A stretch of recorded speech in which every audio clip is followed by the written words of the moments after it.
ফুটবলের প্রসার খুদে খেলোয়াড়দের উৎসাহিত করতে উইনার্স ক্লাবের সহযোগিতায় এবং উইনার্স ফুটবল কোচিং সেন্টারের উদ্যোগে ইন্টার কোচিং সেন্টার ফুটবল টুর্নামেন্টের আয়োজন করা হয়েছে।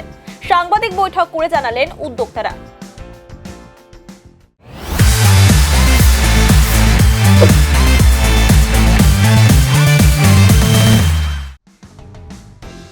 রেলওয়ে ইনস্টিটিউট মাঠে টুর্নামেন্টের আয়োজন করা হয়েছে। এই টুর্নামেন্টে মোট 29টি দল অংশগ্রহণ করবে। এর মধ্যে 6টি মহিলা দল রয়েছে। বিভিন্ন কোচিং সেন্টারের খুদেরা খেলায় অংশগ্রহণ করবে। আগামীকাল টুর্নামেন্টের উদ্বোধন হবে। এই বিষয়ে উইনার্স ক্লাবের সহ সভাপতি সন্তোষ কুমার বোস জানান, মহিলা ফুটবলের প্রসারের সাথে সাথে খুদে ফুটবলারদের উৎসাহ বাড়াতেই এই উদ্যোগ। এই টুর্নামেন্টে বিভিন্ন কোচিং ক্যাম্পগুলো সহযোগিতার হাত বাড়িয়ে দিয়েছে। আজকে আমরা এখানে একত্রিত হয়েছি যে আমাদের আগামীকাল অর্থাৎ 9 জুন থেকে আমাদের সারা উত্তরবঙ্গব্যাপী আমরা একটা ফুটবল টুর্নামেন্টের আয়োজন করেছি এবং এই আয়োজনে আমাদের মোটামুটি 29টা টিম জয়েন করছে এবং এই 29টা টিমকে আমরা 3টে ভাগে বিভক্ত করেছি।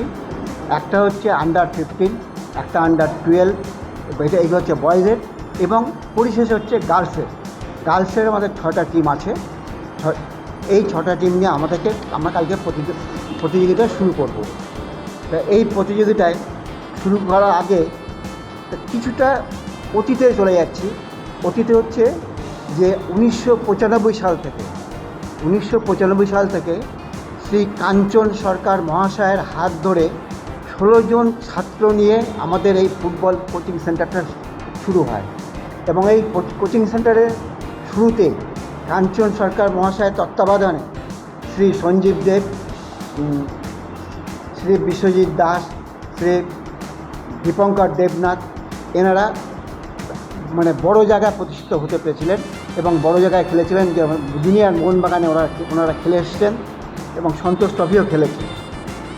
এছাড়া আমাদের বর্তমানে আমাদের এখানটায় বয়স ভিত্তিক আমাদের এখানে খেলোয়াড় তৈরি করি আমরা এখানটায় 7টা গ্রুপ আমাদের আছে। 7 থেকে 10 বছর, 10 থেকে 12 বছর, 12 থেকে 14 বছর, 14 থেকে 16 বছর, আর তদুপরি অনূর্ধ্ব আরও 18 বছর পর্যন্ত আমাদের এখানটায় শেখানো হয় এবং এই শেখানোর মূলে আমাদের এখানটায় 7 জন শিক্ষক আছেন। 7 জন শিক্ষক: সঞ্জীব দেব মহাশয়, শ্রী কাঞ্চন সরকার মহাশয়, শ্রী অভ্রবন চ্যাটার্জি মহাশয়, গুড্ডু আছেন আমাদের, অরুণাংশ দেব, অমর দেব, পার্থ কর্মকার যিনি লাইসেন্স করে জাস্ট ইদানিং লাইসেন্স করেছেন। তো তবুও আমরা আমাদের ঐকান্তিক প্রচেষ্টা দিয়ে আমরা সমস্ত বাচ্চাদেরকে তৈরি করার চেষ্টা করছি, যাতে তাদের আগামী দিনে জীবনের একটা ভিত তৈরি হয় এবং সেই ভিতটাকে তৈরি করার জন্য ফলস্বরূপ আমরা যেমন পেয়েছি যে রাজা বর্মন যে আমাদের ক্যাম্পে ছিল, সে বর্তমানে সন্তোষ ট্রফি গোলকিপার ছিল, সন্তোষ ট্রফিও খেলেছে এবং এই বর্তমানে রেলে চাকরি পেয়ে পোস্টিং আছে হচ্ছে জব্বলপুর, মধ্যপ্রদেশে। আরও আছে ফারমান আনসারি, যে আমাদের অনূর্ধ্ব 17 ও ইন্ডিয়া খেলেছে, রিপ্রেজেন্ট করেছে। লিটন সিং উনিও রিপ্রেজেন্ট করেছেন। এছাড়া আরও অনেক আছে, যেই নামগুলো আমরা এখানটা বলতে পারছি না। প্রচুর ছেলে আমাদের আছে ক্যাম্পের থেকে, যারা আজকে জীবনের একটা ভিত তৈরি করতে পেরেছে। তা আমাদের এখানটায় চলে আসি হচ্ছে মহিলাদেরকে নিয়ে। আমাদের মহিলার বিভাগ যেটা আছে তাতে হচ্ছে আমাদের 35 জন মহিলা শিক্ষার্থী আছে এবং এই মহিলা শিক্ষার্থীরা আমাদের এখানে যে শিক্ষা গ্রহণ করেছে এবং শিক্ষা গ্রহণ করে তার যে ফলাফল, যে ফলটা ওনারা দিচ্ছেন এখানে একটু প্র্যাকটিস করার পরে, তারপরে যার যে রেজাল্ট, সেই রেজাল্টটা সারা উত্তরবঙ্গব্যাপী এটা আলোড়ন সৃষ্টি করে দিয়েছে। তাই উদাহরণস্বরূপ বলছি যে আমরা এই মহিলাদের একটা যে হয়েছিল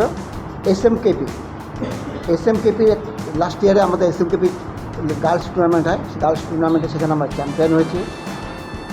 তারপরে মেয়র্স কাপ ট্রফি হয়েছিল, মেয়র্স কাপ ট্রফিতে চ্যাম্পিয়ন হয়েছিলাম।